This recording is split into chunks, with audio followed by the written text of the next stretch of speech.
살펴보면서 하나님께 주시는 은혜를 나누도록 하겠습니다. 오늘 본문은 바벨론의 멸망을 환상으로 본 이사야가 그 참혹한 모습을 보고 너무도 고통스러워하고 있는 그와 같은 내용이 기록되어 있습니다. 우리가 지난주에 함께 살펴보았던 이사야 15장 말씀에는 모압에 대한 경고와 심판의 메시지가 선포되었다. 이것을 여러분들 기억하실 것인데요. 이제 모압이라는 나라에 대한 경고의 말씀뿐만이 아니라 이 바벨론에 대한 경고의 말씀 역시 여러 차례에 걸쳐서 이 이사야서에 기록되어 있습니다. 이사야 선지자는 이미 이사야 13장과 14장을 통해서 바벨론의 교만함에 대해서 이미 경고를 하였습니다. 그리고 오늘 본문인 21장에서는 이 교만한 바벨론의 멸망에 대해서 다시금 경고하고 있다는 것을 우리는 보게 될 것입니다. 결국 교만한 자의 최후는 혹독한 심판에 따른 멸망이라는 것을 다시금 상기시켜주는 것이 오늘 본문의 말씀인 것이죠. 자, 그런데 우리가 여기서 한 가지 짚고 넘어가야 하는 것은 이 당시 바벨론이라는 나라는 그 누구도 함부로 넘볼 수 없는 초강대국, 정말로 힘이 강력한 강대국이었다는 사실입니다. 이런 초강대국인 바벨론이 그 당시 변방의 작은 나라에 불과했던 유다, 그곳에서 온 한 명의 선지자 이사야의 예언과 같이 멸망하게 되리라는 것은 그 당시 정황으로는 쉽게 받아들일 수 없는 일이고 도저히 납득할 수 없는 일이었을 것입니다. 그럼에도 불구하고 이사야 선지자는 바벨론이 이스라엘을 혹독하리만큼 괴롭혔던 저들의 행위대로 심판을 받게 될 것이다. 그리하여 멸망하게 될 것이다. 이와 같은 하나님의 말씀을 담대하게 선포하고 있는 것입니다. 자, 먼저 1절 말씀을 우리 함께 봅니다. 해변 광야에 가는 경고라 적병이 광야에서 두려운 땅에서 내게 회오리 바람같이 몰려왔도다. 1절에서는 이사야 선지자는 해변 광야에 관한 경고를 이처럼 굉장히 강한 어조로 말씀을 시작하고 있습니다. 자, 그런데 1절에서 나오고 있는 해변 광야, 여러분 해변 광야는 어떤 것을 말하는 것이라 생각하십니까? 해변이면 해변이고 광야면 광야지 해변 광야가 무엇인가 좀 이상한 생각이 들 수도 있겠죠. 자, 그리고 이 해변 광야가 가리키는 것은 바로 바벨론이다, 이렇게 보는 것이 가장 보편적인 해석이죠. 그래서 해변 광야라는 말은 이 바벨론 지역이 유브라데 강의 범람으로 자주 침수되어서 이 뻘이 이렇게 많이 형성되었다고 하죠. 그래서 이 바벨론 지역을 해변 광야다, 이렇게 보통 이렇게 부르고 있고요. 또 오늘 본문의 말씀을 좀 주의 깊게 보시게 된다면 이 해변 광야가 지칭하는 것이 바로 바벨론이다, 이것을 정확히 알려주는 말씀이 있다는 것을 알 수 있을 텐데요. 자, 9절 말씀을 보시게 되면 함락되었도다 바벨론이여. 자, 이 말씀이 나오고 있으므로 해변 광야에 관한 경고 이후에 함락된 바벨론에 대해서 말씀하시므로 이 해변 광야가 뜻하는 나라가 바로 바벨론이라는 것을 우리는 확신하게 된다는 것입니다. 자, 계속해서 1절 말씀 다시 보시면 적병이 광야에서 두려운 땅에서 내게 회오리 바람같이 몰려왔도다, 이렇게 기록하고 있습니다. 자, 네겝 회오리 바람에서 이 네겝은 건조하다라는 뜻을 가지고 있는 것이고요. 그리고 회오리 바람은 잘 아시는 것처럼 유다 남방 사막 지역에서 네겝 회오리 바람은 유다 남방 지역에서 자주 발생하는 태풍, 토네이도 이런 것을 의미하는 것이었다고 합니다. 자, 이사야 선지자는 이 말씀을 듣고 있는 청중들에게 그들에게 아주 익숙한 사막의 회오리 바람 이미지를 떠올리게 함으로써 이야기를 풀어가고 있습니다. 당시 사람들은 이 네겝 회오리 바람이라는 말을 들었을 때 오늘날 우리나라 사람들이 가장 강력한 태풍, 매미 같은 태풍에 대한 예고를 듣는 것 같은 그런 느낌이라고 생각하시면 될 것 같습니다. 태풍은요, 적도 부근에서 발생하는 열대성 적약을 말하는 것인데요. 태풍은 강한 바람 그리고 굉장히 많은 비를 동반하는 것이 특징이죠. 그래서 우리들은 태풍이 이렇게 올라온다 이렇게 예고를 듣게 된다면 굉장히 긴장하면서 이 태풍에 대해서 준비를 하게 되죠.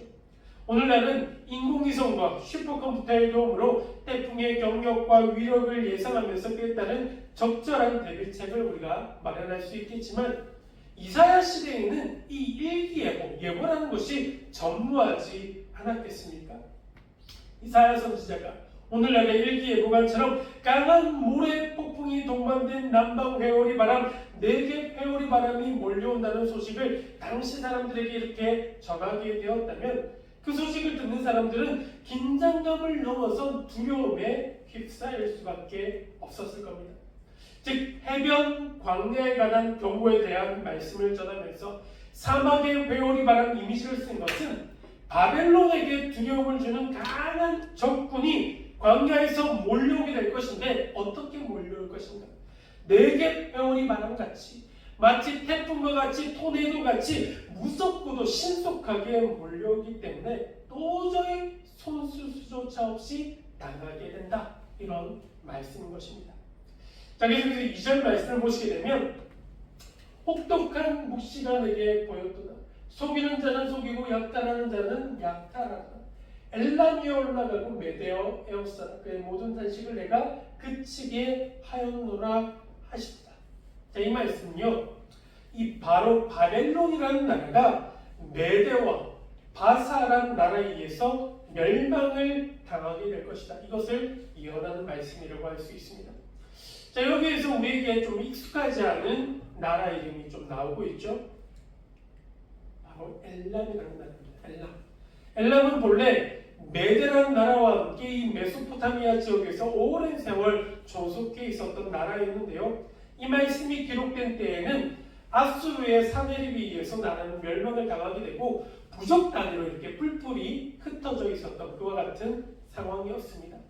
당시 바사는 엘람에게 있었던 많은 부족들 가운데 하나였는데 이때 뿔뿔이 흩어진 엘람의 여러 부족들을 이렇게 규합해서 바사라는 새로운 나라를 재건하게 되었던 것이죠.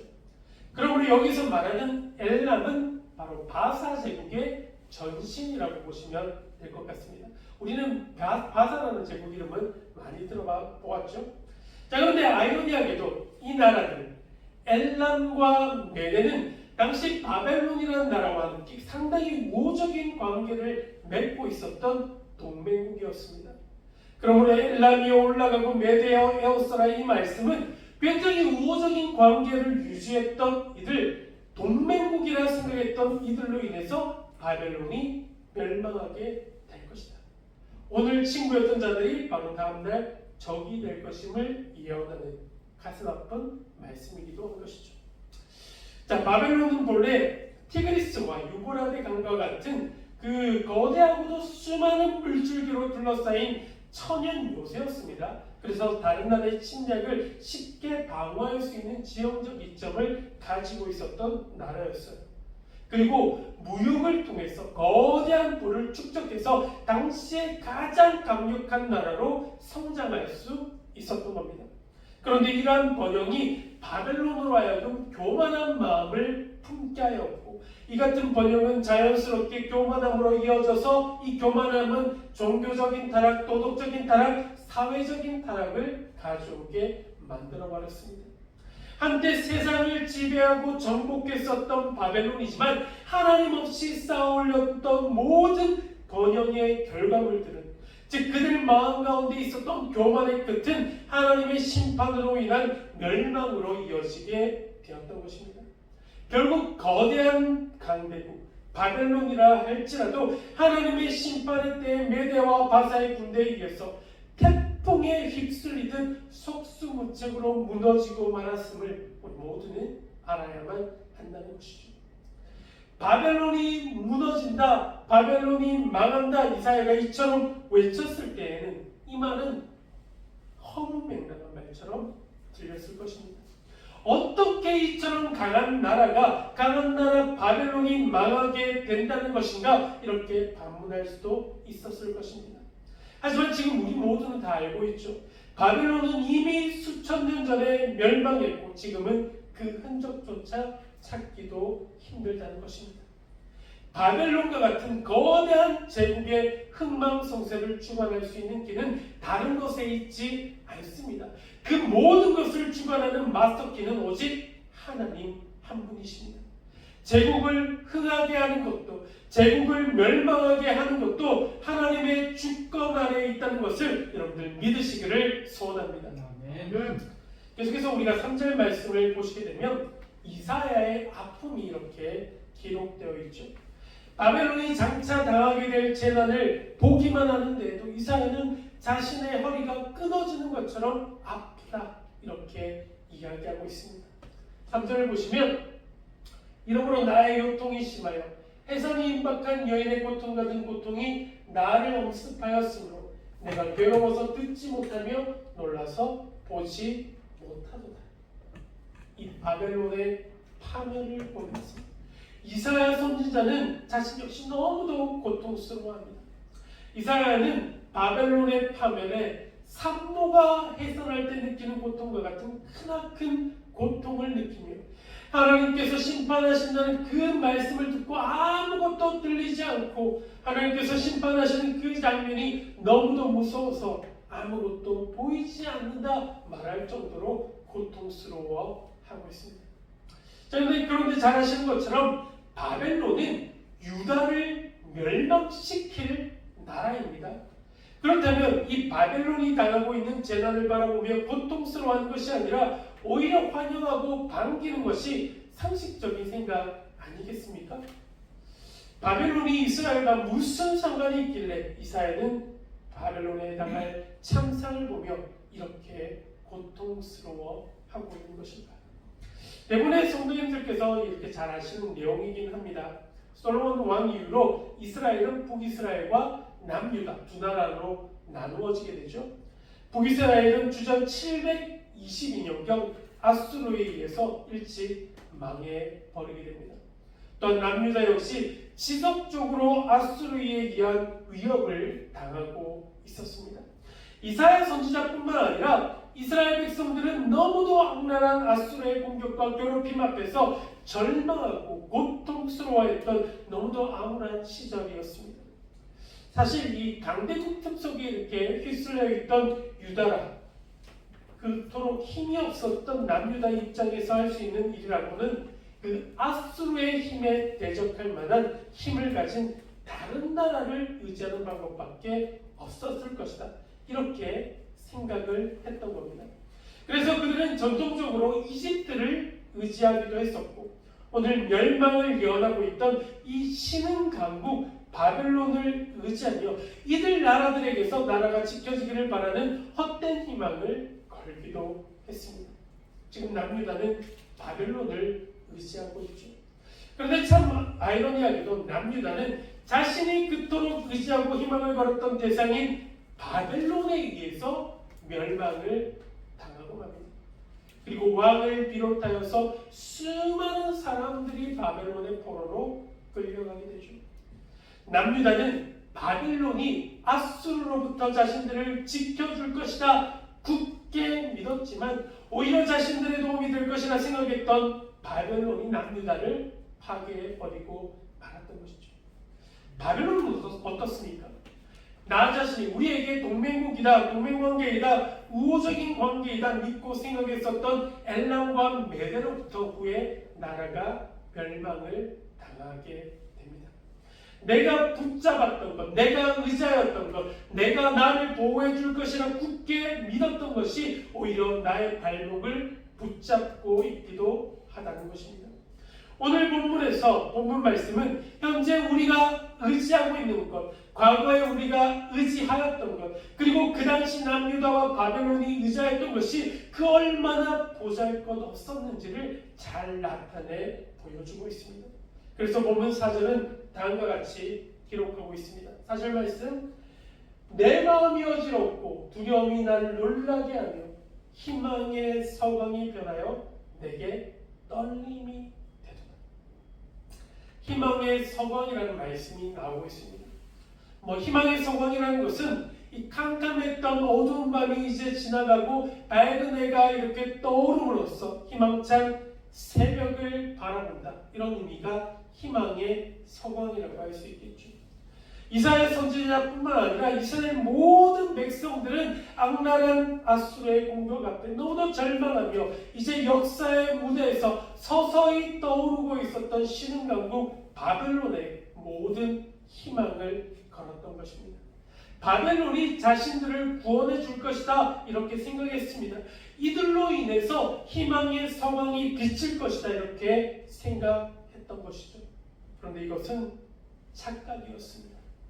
자신들의 희망의 서광이라 생각했던 이 바벨론이 변하여서 오히려 자신들에게 두려움이 되어 버렸던 것입니다. 진정으로 의지해야만 하는 것은 가장 강하다 여기던 강대국이 아니라 그들의 보호자 되시는 여호와 하나님이시다는 것을 그들은 정녕 몰랐던 것입니다. 이사야 선지자는 백성들이 그토록 희망을 걸었던 바벨론이 미래에 무참하게 무너질 역사적 상황을 미리 바라보며 희망의 서광이 변하여 두려움에 떨게 되었다. 이와 같이 이야기하고 있는 것입니다. 오늘 이 시간 말씀을 대하는 우리들 모두 역시 오늘 허락하여 주신 말씀을 통하여서 우리의 믿음의 눈이 열려야 할 줄로 믿습니다. 아멘. 인간의 생사화복을 주관하시는 분, 나라의 흥망성쇠를 주관하시는 오직 한 분, 우리 하나님을 바르게 바라볼 수 있는 믿음의 눈이 열려야 할 줄로 믿습니다. 아멘. 우리는 이 말씀들을 통해 세상의 헛된 것들에 우리의 희망을 걸어서는 안 될 것이다.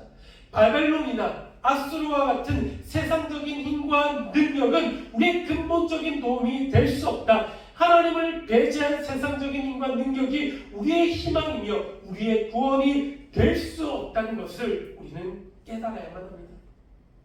우리에게 있어서 희망의 소망은, 우리의 구원의 빛은 오직 하나님께만 있다는 것을 이 시간 기억해야 할 줄로 믿습니다. 우리 믿음의 길을 걸어가야 하는 그리스도인들은 왜 세상적인 것에서 희망의 서광이 비칠 것을 기대하지 않아야 하는지 본문의 내용을 통해서 세 가지로 함께 살펴보고 말씀을 마무리하도록 하겠습니다. 자, 첫 번째입니다. 세상적인 것들에 우리의 희망을 걸어야 하지 않는 이유.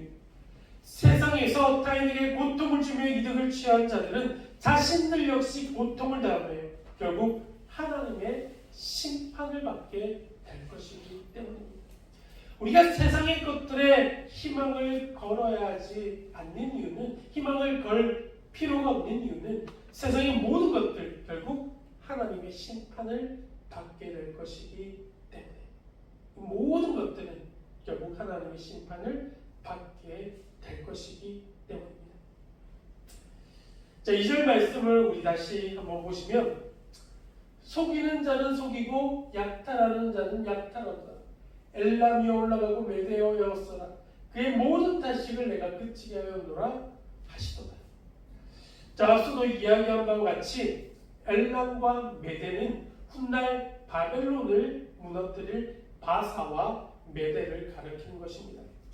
자, 왜 이처럼 명령하고 계신가 하면 하나님께서는 악행을 저지른 자, 사람들에게 고통을 주는 자, 사람들의 생명을 무참하게 짓밟는 자들을 결코 그냥 두지 않으시는 분이시기 때문입니다. 하나님께서는 이 유다 백성들을 징계하실 때 먼저 이 바벨론이라는 나라를 사용하셨죠. 그러면 바벨론은 하나님의 심부름꾼으로서 그 역할만 감당하면 될 일이었습니다. 그런데 바벨론은 하나님의 그 심부름꾼으로서의 역할을 넘어서 너무도 지나치게 악행을 저질러 버렸습니다. 그들은 집에다 불을 지르고요, 마을을 파괴하고 재산을 빼앗고 분해자들을 겁탈하고 유린하였습니다. 사람을 짓밟고 학살하며 수많은 사람들을 포로로 잡아 짐승처럼 끌고 갔던 것이 바로 바벨론이 저질렀던 악행들이었습니다. 그들의 행동은 결코 옳은 행동이 아니었던 것이죠. 더 중요한 사실은 하나님께서는 이와 같은 악행을 저지른 자들을 결코 그냥 내버려 두지 않으신다는 것입니다. 반드시 그들이 행한 대로 갚으시는 분이 우리가 믿는 하나님, 공의의 하나님이신 것이죠. 그래서 하나님의 백성인 유다 사람들을 짓밟은 바벨론 사람들을 향해서 예레미야 30장 16절에서는 다음과 같이 그들이 당하게 될 징벌에 대해서 말씀하고 있습니다. 그러므로 너를 먹는 모든 자는 잡아먹힐 것이며 너의 모든 대적은 사로잡혀 갈 것이고 너에게서 탈취해 간 자는 탈취를 당할 것이며 너에게서 노력질한 모든 자는 노량물이 되리라. 하나님께 심판을 받아 멸망당할 수밖에 없을 정도로 커다란 악행을 저지른 바벨론, 그 같은 나라를 희망의 서방이라 생각하고 그 나라를 의지하고 따라간다는 것은 정말로 어리석기 그지없는 행동인 것입니다. 사람들에게 고통을 주는 자들은 반드시 그들이 행한 대로 갚으시는 하나님이 계시기에 우리는 세상적인 것에 우리의 희망을 두지 않아야 한다는 것이죠. 세상적인 모든 것들 결국 하나님의 심판을 받게 될 것이기에 우리는 세상에 우리의 희망을 걸지 않아야 합니다. 자, 두 번째, 세상은 자신이 처한 상황을 알지 못한 채 쾌락만을 쫓고 있기에 우리는 세상의 희망을 두지 않아야만 한다는 겁니다. 그들은 진정으로 찾고 쫓아야 할 것을 잊고 살아가고 있고 쾌락만을 쫓으며 살아가고 있기에 우리는 세상에 희망을 두지 않아야 한다는 것이죠. 진정으로 찾고 추구해야 할 것을 잊고 살아가고 있는 그들. 자, 5절 말씀을 보시면 이렇게 기록되어 있습니다. 그들이 식탁을 베풀고 파수꾼을 세우고 먹고 마시도다. 너희 고관들아 일어나 방패의 기름을 바를지어다. 자, 여기서 식탁을 베풀고 먹고 마신다는 것은 바벨론 왕과 그 신하들이 호화로운 연회를 베풀고 먹고 마시면서 쾌락에 빠져 있는 것을 표현하고 있는 것입니다. 자, 이런 이들의 행동 왜 문제가 되는 것일까? 그들은 자신들에게 임한 심판의 때가 임박한 것을 전혀 인식하지 못하였다는 것이 문제였습니다. 쾌락과 환락에 빠져서 방탕한 생활만을 일삼다가 자신들이 진정으로 찾고 쫓아야 할 것들, 진정으로 해야 할 일이 무엇인지 알지 못하고 있는 것입니다. 사실 그들이 진정으로 해야만 하는 일은 식탁을 베풀고 먹고 마심으로 쾌락에 빠져 있는 것이 아니라 오히려 지금은 일어나야 할 때다. 지금은 일어나서 방패의 기름을 바름으로 나아갔어야 했습니다. 곧 임박할 전쟁에 대비해야 하는 것이 그들이 진정으로 했어야 하는 일이었지만 그들은 쾌락을 즐기는 일에 온 힘과 정성을 쏟았던 것입니다. 지난 주간 말씀을 준비하면서 사하라 사막에 사는 모래쥐라는 동물에 대한 습성에 대해서 이렇게 좀 내용을 읽게 되었습니다. 언젠가 한번 말씀드린 기억이 있는 것 같은데요. 다시 한번 소개시켜 드리자면 이 사하라 사막에 사는 모래쥐들은 검기가 찾아올 시기가 되면 이 풀뿌리를 이렇게 모으게 된다고 합니다. 풀뿌리를 이렇게 모아서 열심히 자기 집에 저장하기 시작한다고 합니다. 이른 아침부터 늦은 저녁까지 온 사막을 이렇게 헤집고 다니면서 열심히 풀뿌리를 모은다고 하는데요. 근데 제가 여기서 굉장히 흥미롭게 받아들인 이 동물의 습성은요, 검기를 날 수 있을 만큼의 충분한 이 풀뿌리를 저장한 뒤에도 이 모래쥐들은 그럼에도 끊임없이 계속해서 이 풀뿌리를 찾아다닌다는 부분이었습니다. 행여나 풀뿌리를 모으지 못하는 상황이 찾아오게 되면 불안감에 떨며 날카로운 소리로 울어댄다고 합니다. 자, 그렇다면 모래쥐 한 마리가 검기를 나기 위해서 필요한 풀뿌리 양은 어느 정도 된다 생각하십니까? 그렇게 크지 않아요. 모래쥐도 요만합니다. 한 마리당 얼마의 풀뿌리가 필요하다 생각하십니까? 응? 뭐라고? 1000개? 1000개? 1000개 정도는 모르겠고요. 풀뿌리 양은 보통 한 2kg 정도가 한 마리에 필요하다고 합니다. 그런데 실제로 모래지가 한 마리가 모아두리는 풀뿌리 양은 보통 10kg가 넘는다고 알려져 있습니다. 그중 대부분은 먹지도 못하고 이렇게 썩어 버린다고 하죠. 연구에 따르면 이 모래지라는 수평은 유전인자에 의해서 결정된 것이라고 하는데요. 그래서 모래지는 태생적으로 걱정이 많은 동물이다, 이렇게 알려져 있기도 합니다. 고통과 피곤에 시달리면서도 필요한 양의 몇 배, 심지어 몇십 배나 많은 풀뿌리를 모으는 모래지. 순전히 걱정 때문에 하지 않아도 될 고생을 하고 있는 것입니다. 이 모래지의 식성 때문에 번번이 모래지를 사육하는 노력은 실패했다고 하는데요. 모래지들은 우리의 갇힌 채 풀뿌리를 찾지 못하게 되자 이미 충분한 양의 먹이가 있음에도 습관적인 불안과 걱정에 시달리다가 먹이는 입에도 대지 않고 하나둘씩 죽어버렸기 때문이라고 합니다. 이 모래지와 같은 모습이 바로 바벨론 왕과 신하들의 모습과 비슷하다, 이런 생각이 저는 들었습니다. 진정으로 해야 할 일은 알지 못한 채 이미 충분한 양의 양식이 있고 누릴 것이 충분히 있음에도 불구하고 더 큰 쾌락, 더 큰 즐거움만을 계속해서 찾고 구하는 모습들.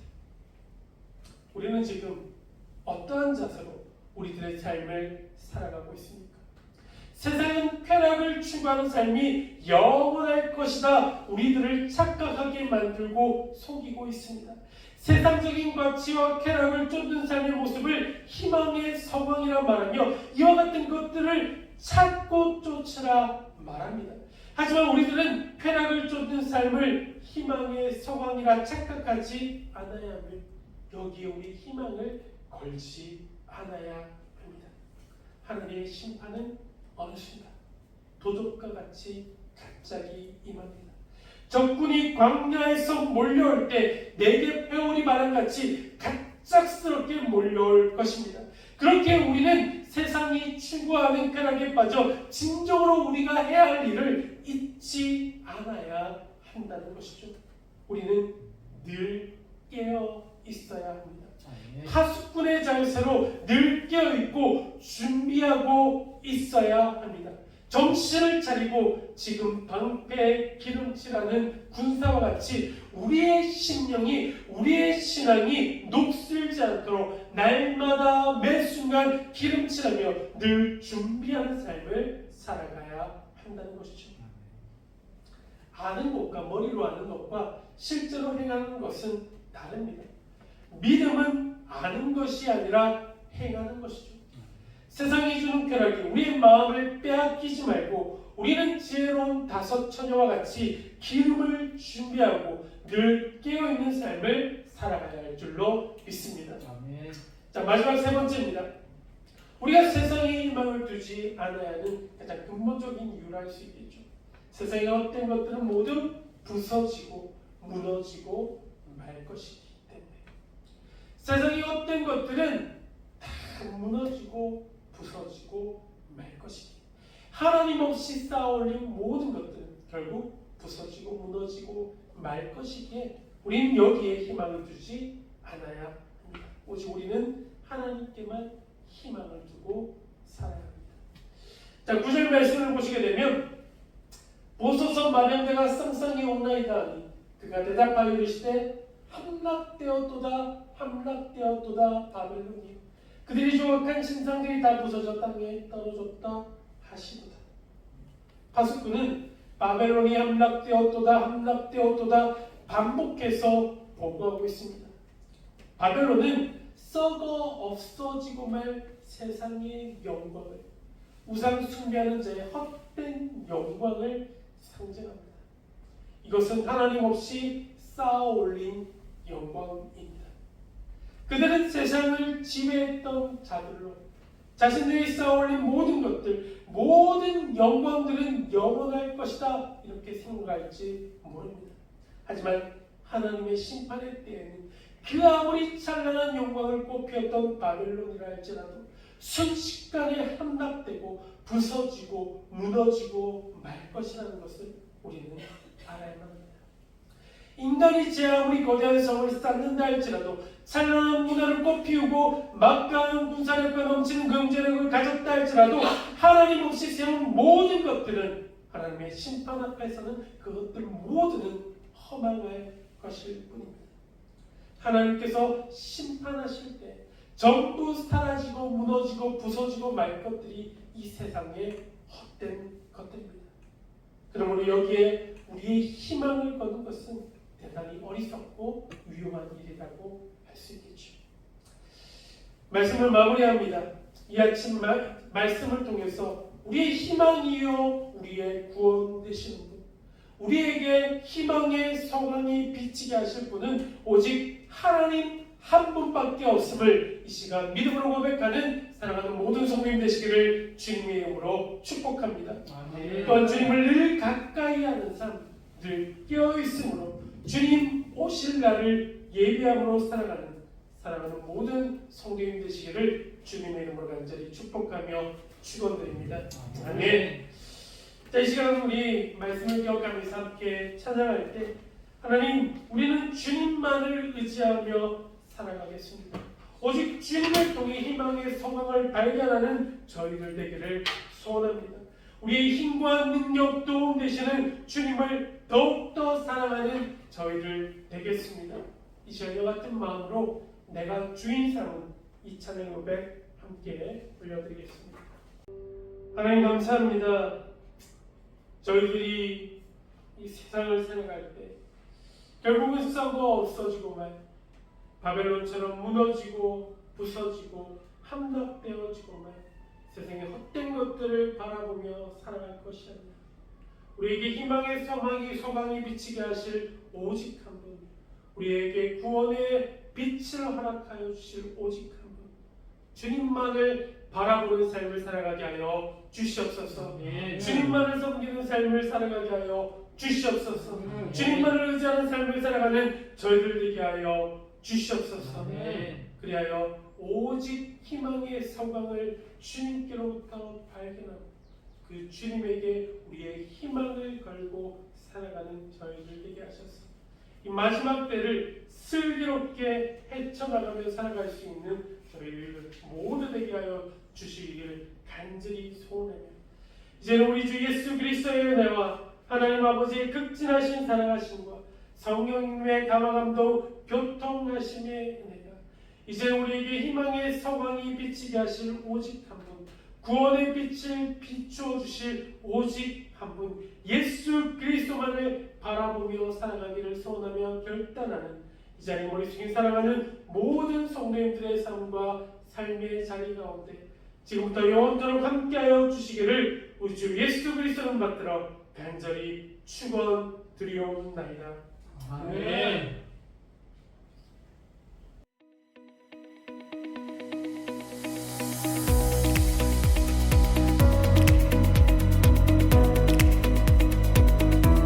Artlist.io